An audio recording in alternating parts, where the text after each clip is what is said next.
Témoignage, le journal d'Alice Lenchevska. Je veux que tu reviennes à ma maison, les bras remplis, avec le sentiment d'avoir accompli ton devoir. Seul un tel retour est un retour heureux.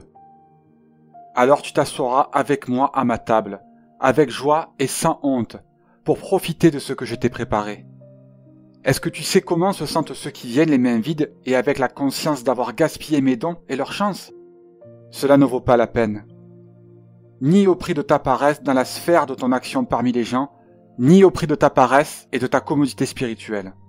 Pour les grandes valeurs, il faut donner le grand prix de la peine, de la persévérance et de la souffrance. Tu désires tout cela, mais ton désir est faible, il disparaît parfois. Sais-tu quelle grande grâce recevront ceux qui arrivent à désirer, qui transforment toute leur énergie et leur force spirituelle en désir? Ils sont effectivement capables de faire bouger une montagne, la montagne du mal qui prolifère parmi les gens. Tu demandes trop rarement, pour toi, pour les autres. Moi, je suis avec toi et j'attends tes demandes. Je suis ton père, ton ami, ton bien-aimé.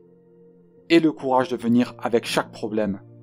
Tu sais à quel point je me préoccupe de toi, même dans les broutilles. Ne te préoccupe pas d'être peu utile aux autres ou à moi. Ce n'est pas vrai. Tu réalises bien ce que je te demande. Accepte et accomplis les tâches qui te sont données au fur et à mesure. Ne pense pas au fait que tu ne sais pas quelle tâche tu recevras demain. Tu en auras. Elles absorberont ton temps, ton énergie, les moyens que tu as reçus. Ne te préoccupe pas du fait que tout ce que tu possèdes n'est pas encore utilisé. Il le sera. Sois parcimonieuse et prévoyante pour ne rien gaspiller. Cela ne t'appartient pas, même si tu en disposes. Tu le sais, sois prête et attends. Comment perfectionner mon don de prophétie? Me parler le plus souvent possible de tes affaires, de celles des autres. Faire l'intermédiaire, transmettre. Ne le cache pas. Utilise-le simplement pour le bien des autres et le tien, comme tu utilises les autres choses dont tu disposes. Hier, j'ai commis une erreur. Elle t'a été pardonnée parce que tu l'as regrettée. Pourquoi est-ce que je l'ai commise? Pour que tu maîtrises plus tes réflexes dans tes déclarations, et pour que tu ne fasses pas étalage de ton intelligence.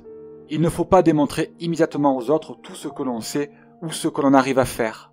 Cela peut effaroucher quelqu'un et le renfermer, ou même causer son complexe ou le blesser. L'intelligence exagérée des uns et son exhibition cause la réserve exagérée et la timidité des autres. Est-ce que moi, j'ai tendance à m'exhiber ou plutôt à la timidité? L'un et l'autre, cela dépend de ton entourage. Parfois, tu as envie de dominer ce que tu peux dominer, alors que tu es prise de timidité devant ceux qui sont plus forts que toi sous cet aspect. La cause d'une telle attitude, c'est ton amour-propre exagéré. Dans le premier cas pour impressionner, dans le deuxième pour ne pas te compromettre. De ce point de vue, tu es asservi par ton excès de sensibilité. Que dois-je faire pour changer cela? Ne pas penser à toi-même et faire moins attention à ce que les autres pensent de toi. Ce qui est important, c'est ce que moi je pense de toi. Mais moi, de toute manière, je sais tout, indépendamment des avantages ou des défauts que ton entourage a remarqués à un instant donné. Sois donc entièrement naturelle et ouverte. Le motif de ton comportement envers les gens devrait être l'amour pour eux, ou au moins de la bienveillance. Il faut prendre en compte leur sensibilité et leur capacité. Ce qui devrait découler de la bienveillance, c'est la patience, la douceur, la compréhension, l'esprit de service. Est-ce qu'il m'en manque beaucoup? Par rapport aux autres, pas beaucoup peut-être. Mais il ne faut pas faire de telles comparaisons. En général, il ne faut pas se juger en se comparant aux autres. Le juste point de comparaison, ce sont mes dons que j'ai déposés en toi et les occasions que je crée pour toi. Réfléchis-y et examine comment tu mets tout cela à profit pour servir les autres, pour former ton rapport envers les gens, envers toi-même, envers moi. Je t'ai comblé du don exceptionnel du dialogue avec moi. Tu peux poser des questions sur tout, prendre conseil. À quel point mets-tu cela à profit pour construire le bien en toi et chez les autres? Je ne sais pas, mais je me sens coupable. Transforme cela en service aux autres à chaque occasion. Remarque leurs besoins et rends leur service. 1 Corinthiens 14, 1, 4. Recherchez la charité, aspirez au don spirituel, surtout à celui de prophétie, car celui qui parle en langue ne parle pas aux hommes, mais à Dieu. Personne en effet ne comprend. Il dit en esprit des choses mystérieuses. Celui qui prophétise, au contraire, parle aux hommes, il édifie, exhorte, réconforte.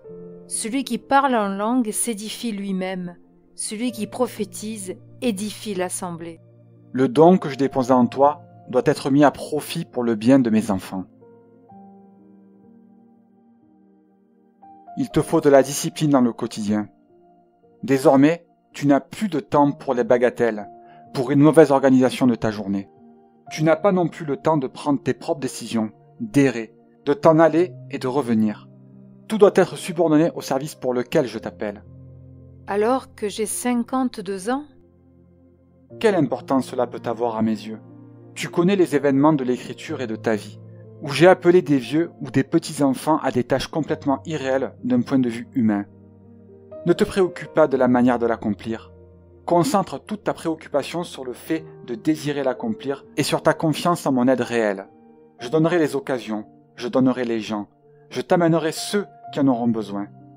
Ma fille, sois-moi fidèle.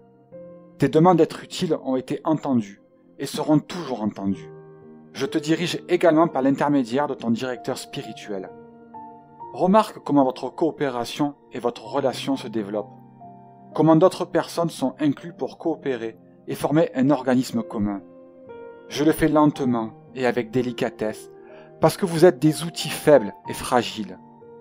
Je dois vous affermir progressivement, vous rendre capable, vous perfectionner.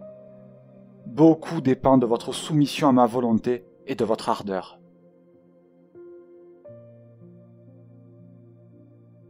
Pendant la Sainte Messe, j'ai clairement senti ta bonté, ta délicatesse, ta pureté. Ton amour subtil a pris possession de moi. Mais en même temps, j'ai vu ma propre vulgarité et ma grossièreté.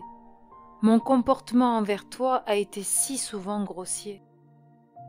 Moi aussi, je veux changer cela en toi. Je te révèle la vérité sur toi. Tu n'es pas pire que les autres. Telle est la vérité sur chacun de vous. Mais je t'aime pourtant d'un amour parfait. Je désire te combler et faire de toi ma coopératrice.